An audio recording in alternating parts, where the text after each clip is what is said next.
Secret mo Wow. lang yan, ha? Yan, Salamat. binigyan ko siya 1,000 para surprise niya ate na. Ito yung itsura, kukulitin ako. Mas makulit ako to. Makulit ako sa mga ganito eh.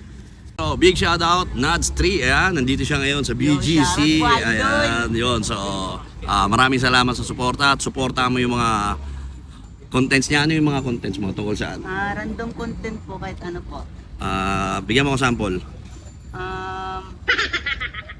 Parang prank po. Ganun. Prank. And Okay. So ano ka ngayon? Ito content mo na to. Ano ka ngayon? Content creator ka. yes po, content creator. Bakit ka naging isang gusto maging content creator? Ano yung pinaka purpose mo? Marami po kasi ako nakikita mga vlogger at saka nagiging motivation po nila ako. Dahil kumikita po sila ng pera at dahil marami din po sila napapasayang mga tao. Ganun. Yon. So ganito. So bibigyan mo ngayon ng purpose yung pagbablog mo.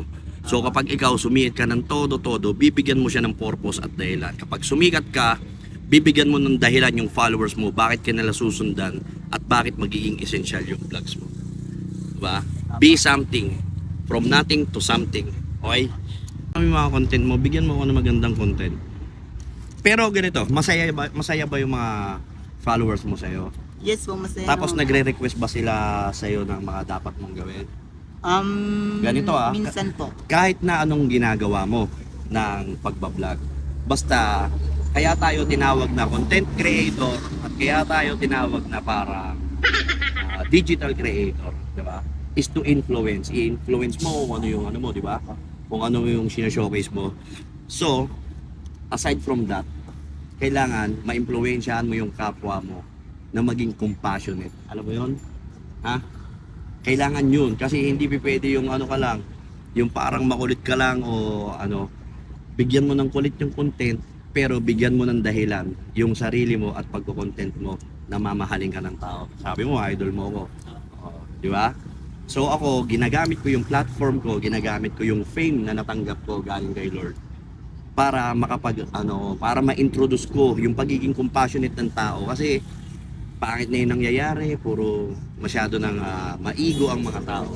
Hindi maganda na yung nangyayari. So, kapag nakaka-encounter ako ng ganito, hindi ko pinipigilan na gawin yung gusto nila. Ituloy nila, pero huwag kakalimutan na magkaroon ng pagmamahal sa sarili unang-una. Respeto sa sarili unang-una. Dahil kapag wala kang pagmamahal at respeto una sa sarili, wala kang karapatan na magsabing meron kang pagmamahal sa Diyos. Merong pagmamahal sa kapwa. Dahil pag sinabi mong mahal mo kapwa mo, pag sinabi mong mahal mo magulang mo, hindi totoo yun. Dahil wala kang pagmamahal una sa sarili. Kailangan meron yun. Di ba? Salamat sa advice. Tingnan mo, bumait ka, di ba? Kanina makulit ka. Mas makulit pa ako sa iyo noon. Hindi, Hindi yun naman lang. po sakto. Basta magkaroon ka ng ano, basta tandaan mo, 65K ka na, ang daming naniniwala sa iyo. So, ang papangarapin mo, matuloy-tuloy mo yung content mo. Di ba? Tuloy-tuloy yung contents mo, mahal ka ng tao, at syempre, gagawa ka ng dahilan para mas mahalin ka ng tao. Hindi para kailangan ka lang nila kasi nakakatawa ka. Di ba? Maging something tayo sa kapaligiran natin. Di ba? Magkaroon ng value yung ginagawa mo. Hindi lang para kumita. I-upload mo to, ipakita mo to sa mga followers mo. Di ba? Dahil ito, makakatulong to unang-una sa'yo. Parang kuya mo ko na nagsasabi sa'yo na ituloy mo yung ginagawa mo, pero pakinggan mo yung sinasabi ko. Di ba? Yo.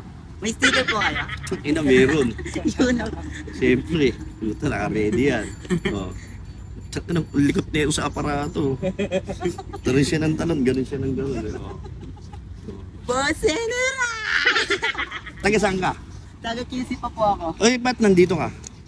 Birthday po ng kapatid ko po, yung ate ko po. Ate mo nandyan. Opo, ayun po. Naghihintay po. Ayan, Muslim ka? Pagari. Pagari. Hindi, yung tribo ko po, iyakan, magkaiba po. Okay. Saan part ka? Sa Basilan po. Oh, okay. Oh, ganito. Zamboanga. Oh, ito, vlog mo to. I-upload mo to.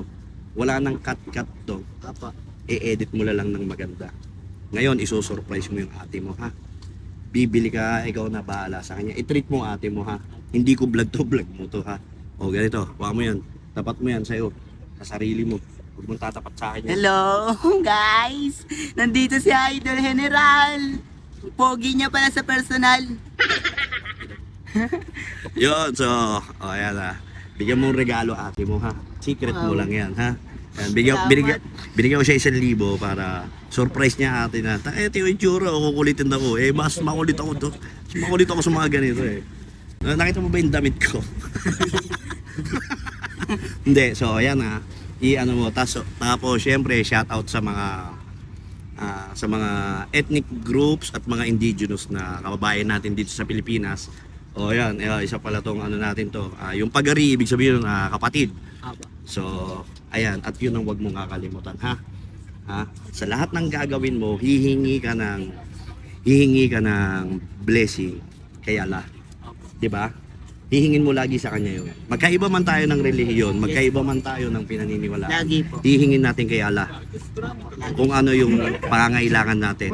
Isusurrender natin sa kanya kung ano, 'di ba? Yung mga pangyayari, ha. Lagi ganun palagi sa kanya yung yung presence, ha. Yung gagawin mo tapos surprise mo yung kapatid mo, ha. So, shout out ulit, Nads. Mr. Nadsri po. Mr. Nads 3. Ayan, so big shout out Mr. Nads 3. Ayan, surprise mo kapatid mo, ha. Opo, thank you po. Thank you. Bro.